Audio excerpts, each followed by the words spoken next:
멋져. 끝나고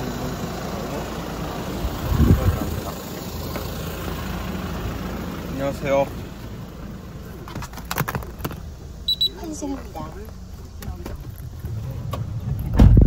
자기들을 무시한 상황이라고 볼 수 있는 거고, 문체부 입장에서는 감사합니다. 지금 연임을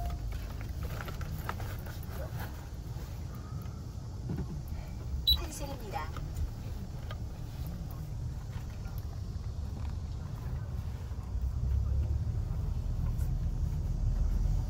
상황으로 정했었는데 합조 공모를 요청을 했었는데 특이하게 되겠다라고 이제 해명문을 내놨습니다. 하지만 문체부 입장에서는 다시 또 바로 반박을 했어요. 그러면서 당초에 그레이트홀 대관홀로 협의가 서로 간에 이루어질 상황이었는데 갑자기 회장이랑이 오면서 입구장이 변경됐다. 그러니까 이거는 대한체육회 회장 측에서 변경한 거라고 볼 수밖에 없다. 이런 식으로 반박까지 내고 있는 상황이기 때문에 참 보면서 21세기 각 대한민국을 대표하는 체육 단체들끼리 무슨 총극인가 그런 상황을 느끼게 합니다. 단체들끼리의 이 힘겨루기 속에서 선수들이 피해보는 일은 없어야 할 텐데. 그러니까 말이에요. 다음 소식 살펴보겠습니다. 홍명보 감독이 약 40일 만에 한국 축구 국가대표팀 코치진 구성을 완료했어요. 맞습니다. 거의 한 달 만에 완료를 하게 됐는데 이 중에서 이제 가장 눈에 띄는 코치 같은 경우는 홍명보의 수석 코치로 부임을 하게 된 주앙 아로소 포르투갈 출신의 코치입니다. 이 아로소 코치 같은 경우는 이제 파울로 벤투 감독과의 인연도 있습니다. 현재 아랍에미레이트 감독으로 있는 벤투 감독과 스포르팅 클럽에서 4년 그리고 포르투갈 대표팀에서 4년 총 8년 동안 벤투 감독을 보좌했던 경력이 있습니다. 그렇기 때문에 이 부분에 있어서도 벤투 감독에서 이어졌던 어떤 전술적인 유산들을 승계하려는 움직임이 아니겠느냐. 왜냐하면은 이 아로소 코치 외에도 전술 분석 코치로도 포르투갈 출신의 티아고 마이아 코치를 또 선임을 했거든요. 이렇기 때문에 기존에 있었던 국내 코치진 박건아, 김진규, 김동진 코치에 이어서 이 포르투갈 출신의 2명 코치를 더해서 총 5명으로 선임을 완료했습니다. 다만 이제 한 가지 조금 변수가 될 수 있는 부분이 앞서 말씀드렸더니 주앙 아로소 코치는 해외에 거주하면서 A매치 시기에만 국내에 들어오는 소위 말해 이번에도 재택근무 논란이 또 생길 수 있을 것 같습니다. 이렇기 때문에 이 부분에 대해서 좀 이슈가 있었는데 축구협회 관계자에 따르면은 두 코치의 업무 형태가 다르다. 아로소 코치 같은 경우는 해외 선수를 해외에서 분석하는 유형에 가깝고 마이아 코치 같은 경우는 국내에서 K리그 선수들 위주로 분석을 할 예정이기 때문에 아로소 코치가 해외에 거주하게 될 것이다. 그리고 이 부분은 아로소 코치가 예전에 클린스만 감독처럼 나 해외에 있을래 이렇게 요청한 게 아니라 홍명보 감독이 직접 해외에 나와달라고 요청을 했기 때문에 어떻게 보면은 이 재택근무 논란은 조금은 해소될 수 있지 않을까라는 생각이 듭니다. 코치진 구성을 마친 홍명보 감독은 입국해서 주말부터 K리그 관전을 시작한다고 하던데요. 네. 이 선수 눈여겨보지 않을까 싶어요. K리그 최초로 이달의 개인상을 싹쓸이한 강원FC 양민혁 선수.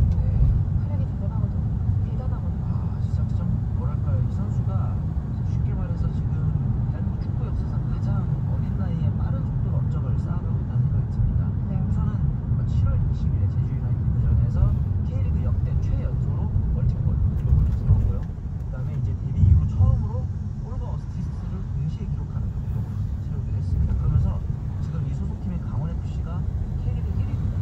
사실은 뭐 수많은 구단들이 있고 기업 구단들도 많은데 시민구단인 강원FC가 1위를 차지할 수 있었던 거는 양민혁 선수의 활약이 굉장히 의미가 있는 것 같고 네. 또 한 가지 양민혁 선수가 굉장히 돋보이는 거는 이제 막 프로에 데뷔를 했단 말이죠. 1년 차.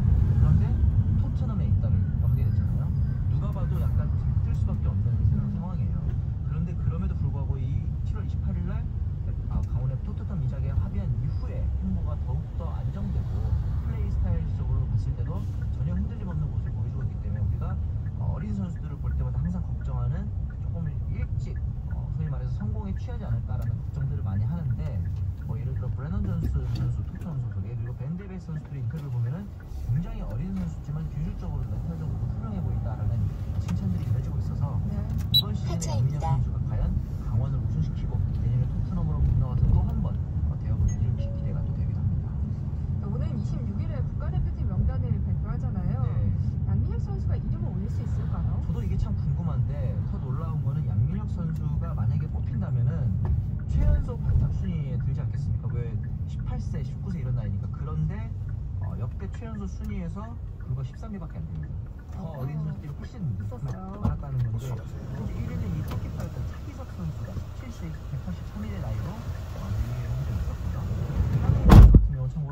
21로 8위에 자리를 하고 있었습니다. 이러면서 대신에 이제 손흥민 선수보다는 빠른 데뷔를 하게 됩니다. 만약에 이번 북중미 월드컵 3차 예선 2경기에 출전을 하게 된다면 말이죠. 그런데 한 가지 조금 이제 변수는 이번 국가대표 경기가 홍명보 감독의 데뷔전입니다. 그리고 홍명보 감독 입장에서는 굉장히 좀 안정적인 선수들을 꾸려서 첫 단추를 잘 꿰고 싶은 그런 욕심이 있을 것 같기도 하고 이 2선 소위 말해서 공격 자원을 그래서 가장 자원이 풍부한 상태죠. 손흥민 선수, 이강인 선수, 황희찬 선수 굉장히 많은 선수들이 좋은 재능을 가지고 있기 때문에 과연 이 양민혁 선수가 이 선수들에 대비해서 어떤 비교 우위를 가지고 있을지 이 부분이 좀 기대가 되고 한 가지 그래도 조금 기대가 되는 점이 있다면은 우리나라의 첫 경기 상대가 팔레스타인입니다. 그리고 홈 경기이기 때문에 어떻게 보면 3차 예선이긴 합니다만은 조금 쉬운 상대라고 생각할 수 있어서 홍명보 감독 입장에서도 양민혁 선수가 앞으로 이제 대한민국 대표팀에서 기대되는 자원이라면은 빠른 경험을 수많은 홈팬들 앞에서 선보이는 것도 어떻게 보면은 후배를 위한 기회가 될 수 있기 때문에 이런 부분들에 있어서는 홍명보 감독이 조금 고민을 할 것 같긴 합니다. 홍명보 감독이 어떤 선택을 하게 될지 좀 지켜봐야겠네요. 네, 맞습니다. 네, 야구 소식도 살펴보겠습니다. KBO 리그가 이 역대급 불사더위를 뚫고 네. 역대 한 시즌 최다 관중 신기록을 세웠어요. 맞습니다. 지금 벌써 573경기 만에 누적 관중이 847만 5,664명. 그러니까 이게 KBO 리그가 벌써 이제 43년 역사가 됐는데 최다 관중 신기록을 벌써 경신을 한 건데 2017년도에 세웠습니다. 2017년도에 종전 최다 관중 기록이 세워졌을 때가 600경기 넘어서야지 가능했던 경기인데 무려 147경기나 앞서서 최다 관중 신기록을 세운 겁니다. 이 추세대로면은 사상 최초의 900만 관중 돌파 그리고 더 나아가서는 1000만 관객까지도 마치 그 1000만 관객 영화처럼 말이죠. 돌파를 하면서 현실이 되지 않을까라는 생각이 듭니다. 사실 이번 시즌 앞두고 KBO 리그가 가장 걱정했던 부분은 이 7, 8월에 파리 올림픽 때였을 거예요. 이 올림픽이 있으면은 아무래도 스포츠 팬들의 관심은 올림픽으로 좀 집중되기 마련인데 여기에 더해서 올해 정말 덥잖아요. 역대급 더위잖아요. 야구장은 이제 표척을 빼고는 모두 야외 구장이기 때문에 정말 덥습니다. 심지어 주말에는 낮에 경기가 열리기도 하기 때문에 아무리 좋아도 야구장 찾기는 쉽지 않은 그런 상황인데 그럼에도 불구하고 오히려 7, 8월에 올림픽 개막 이후인 28일로 보면은 벌써 700만 관중을 돌파를 한 상황이었습니다. 그렇기 때문에 심지어 8개 구단 체제 기록이었던 715만 명을 넘어서기도 했거든요.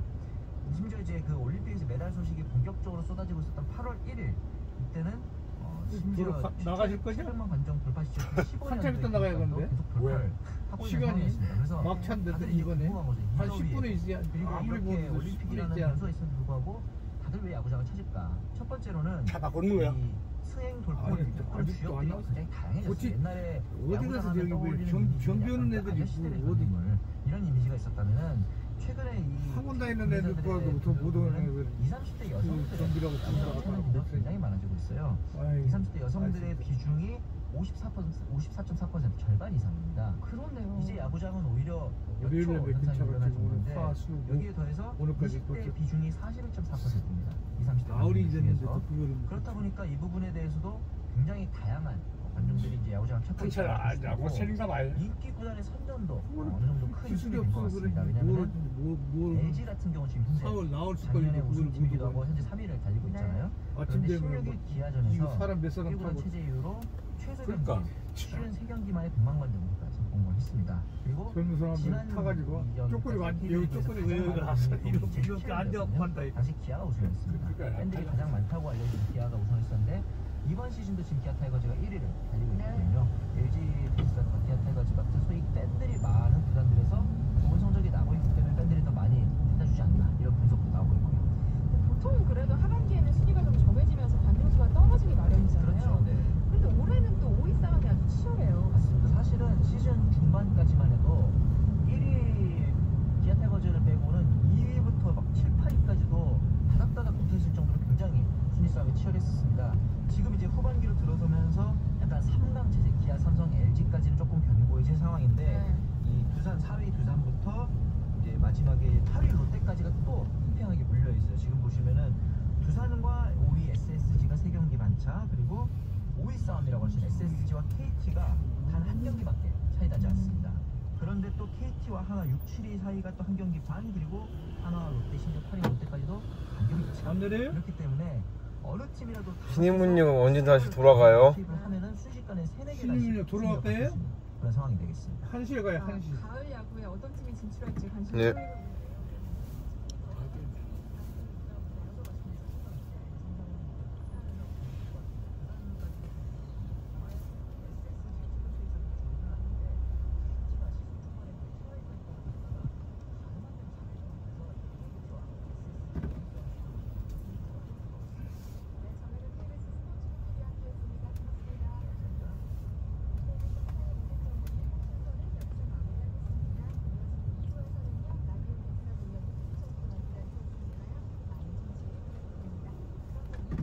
게요.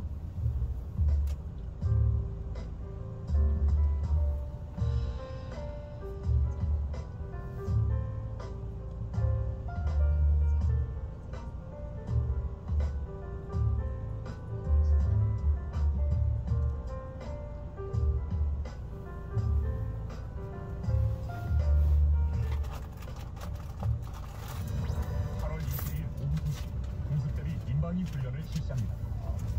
공습 경보가 울리면 가까운 대피소로 대피하고 일부 통제되는 도로 구간에서 운전 중인 차량은 경찰의 지시에 따라 도로 오른쪽에 정차한 후 라디오 방송을 청취합니다.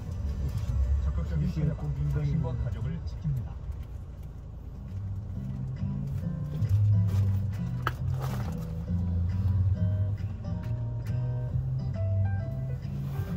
안녕하세요. 바른말 고은열입니다.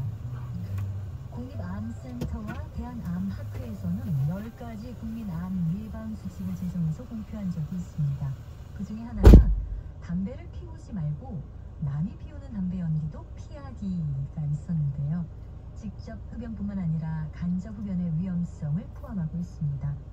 그런데 이 예방 수칙에서는 담배를 피우다라고 제도로 표현이 됐지만 담배와 관련해서 말할 때 담배를 피다로 알고 사용하는 분들이 꽤 많습니다. 동사 피다는 자동사이기 때문에 그 앞에 담배라든지 불과 같은 목적어를 가질 수 없습니다. 이 같은 경우에 예로 동사 세우다와 세다를 들 수가 있습니다. 보통 밤을 세우다와 밤을 새다란 표현을 모두 사용하고 있지만 세우다는 주로 밤을 목적으로 해서 한숨도 자지 않고 밤을 지내다라는 뜻으로 뜻눈으로 밤을 세우다 같이 쓸 수 있습니다. 반면에 새다는 날이 밝아오다라는 뜻의 자동사거든요. 그래서 그 앞에는 밤이란 목적어를 가질 수 없고